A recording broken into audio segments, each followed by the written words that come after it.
ये नाउम्मीदी का पुलंदा है और शुक्र तो इस बात का है कि इंसान इसमें भी जिंदा है इस समय।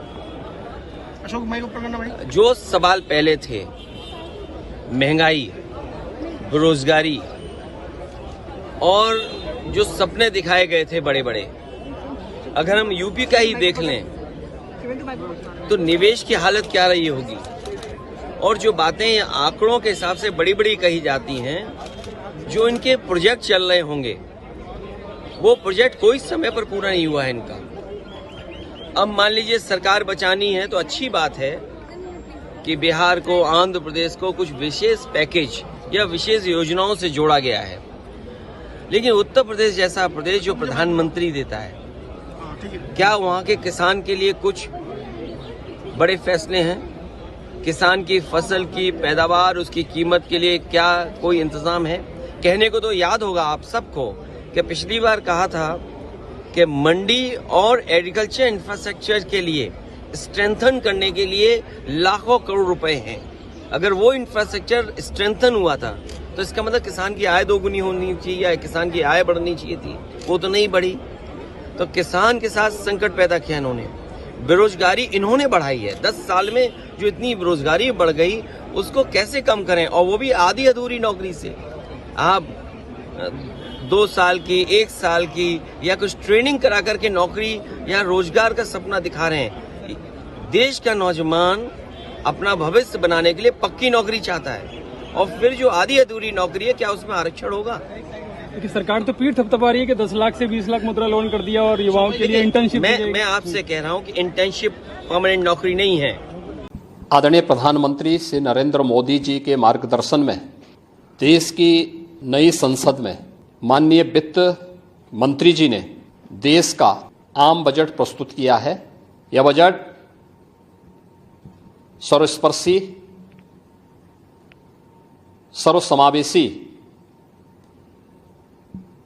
विकासोन्मुख 140 करोड़ भारतवासियों की आशा, आकांक्षा और अमृत काल के संकल्पों को पूरा करने वाला सिद्ध होगा। आम बजट 2024-25 आत्मनिर्भर एवं विकसित भारत के निर्माण का एक आर्थिक दस्तावेज है। इस आम बजट में अंत्योदय की पावन भावना, विकास की असीम संभावना और नवोन्मेष की नवदृष्टि है। इस आम बजट में अन्नदाता किसानों की समृद्धि के लिए 1,52,000 करोड़ रुपए, कृषि और सहायक सेक्टर के लिए, महिला सशक्तिकरण के लिए 3 लाख करोड़ रुपए से अधिक का प्रावधान किया गया है।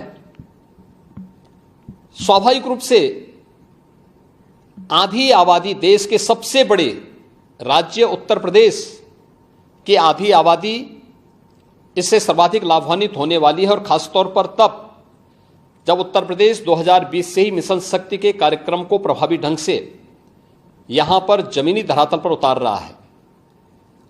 सर्वाधिक अन्नदाता किसान उत्तर प्रदेश के अंदर निवास कर रहा है। उन अन्नदाता किसानों की समृद्धि में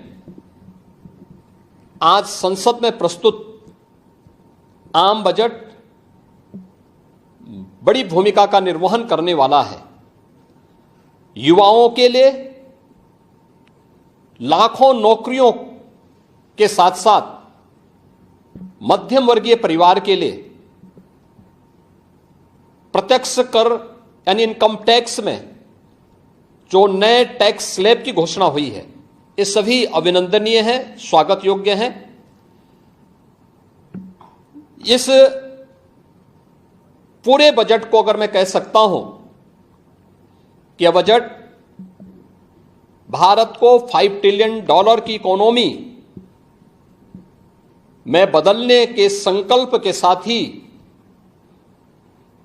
दुनिया के ग्रोथ इंजन के रूप में भारत की भूमिका को और विकसित भारत की संकल्पना को साकार करने का एक आर्थिक दस्तावेज के रूप में यह देश की संसद में प्रस्तुत किया गया है। इस 140 करोड़ जनता जनार्दन के लिए समर्पित उनकी आशा, उनकी आकांक्षा और अमृत काल के संकल्पों को पूरा करने वाले इस बजट के लिए मैं आदरणीय प्रधानमंत्री जी के प्रति आभार व्यक्त करता हूं। माननीय केंद्रीय वित्त मंत्री माननीय श्रीमती निर्मला सीतारमण जी को और उनकी पूरी टीम का मैं अभिनंदन करता हूं। मध्यम वर्ग को राहत देने के लिए इस आम बजट में जो उपाय किए गए उसको लेकर क्या कहना है? देखिए, मध्यम वर्गीय परिवार में टैक्स के बारे में सबसे बड़ी छूट आज उपलब्ध हुई है और यह लंबे वर्ष समय से ये मांग चली आ रही थी। 3 लाख तक के प्रत्यक्ष कर यानी इनकम टैक्स में कोई भी टैक्स नहीं लगेगा।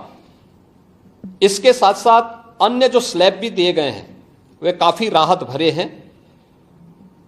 अलग अलग सेक्टर के लिए जो प्रावधान किए गए हैं, गांव के लिए, गरीब के लिए, किसान के लिए, नौजवान के लिए, एमएसएमई सेक्टर के लिए, ये लाखों नौकरियों को क्रिएट इससे होगा। इंडस्ट्री के लिए जो प्रावधान किए गए हैं मुझे लगता है ये सभी स्वागत योग्य हैं और नौजवानों के लिए, समाज के हर तबके के लिए, महिला सशक्तिकरण के लिए, अन्नदाता किसानों के लिए, सभी तबके के लिए जो कुछ भी प्रावधान इसमें किया गया है, मैं कह सकता हूं कि यह राम राज्य की अवधारणा को साकार करने वाला एक सर्वस्पर्शी, सर्वसमावेशी और विकासोन्मुख बजट के रूप में यह मोदी 3 का यह पहला बजट जाना जाएगा।